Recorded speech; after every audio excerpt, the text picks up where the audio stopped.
Buster Jet, is it true na ang Land Bank will offer 10-year long term for teachers soon? Ako po ay hindi ko po ito mako-confirm, no? Wala po akong ideya dyan, wala po akong nababasa sa ngayon.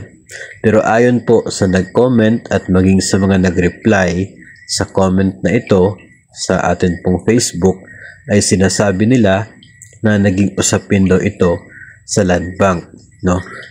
May mga nagsasabi na ito daw po ay bali-balita. Ito lamang po yung masasabi natin dyan.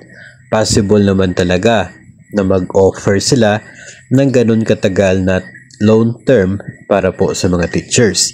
Pero meron pong isang requirement na dapat po ay mayroon between DepEd and Land Bank of the Philippines. Yun po ay ang MOA. Dapat po mayroong Memorandum of Agreement ang DepEd at ito pong Land Bank of the Philippines na kung saan ay nakapaloob doon na ang Land Bank ay mag-offer ng 10 years na loan term para sa mga personnel ng Department of Education. Bakit kailangan yon? Dahil meron na pong existing na MOA sa ngayon, ang DepEd at ang Land Bank. Yun po ay sa panahon pa yan ni Secretary Luistro, yung ganoon po na agreement. At nakapaloob sa MOA na yon na maximum of 36 months lamang ang loan offer ni Land Bank para sa mga personnel ng DepEd. So hanggat wala pong bagong MOA ay tuloy pa rin, no, yung nakapaloob sa agreement na yon, which is 36 months lamang or 3 years ang maximum loan term na kanilang pwedeng i-offer sa mga DepEd personnel.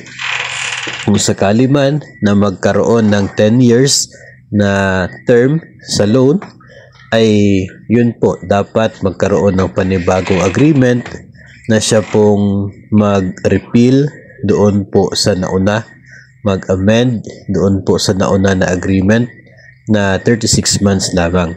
So hanggat wala pong ganon, walang agreement, ay nakikita po natin na hindi po mangyayari yung 10 years. Kung mangyayari man po siya, ay hindi siya magiging deduction sa sahod.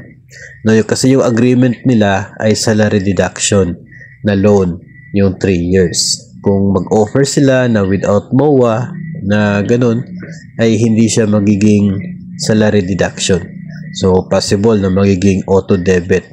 So depende na po yun sa Land Bank at depende na rin po sa mga DepEd personnel kung sila po ay mag-avail.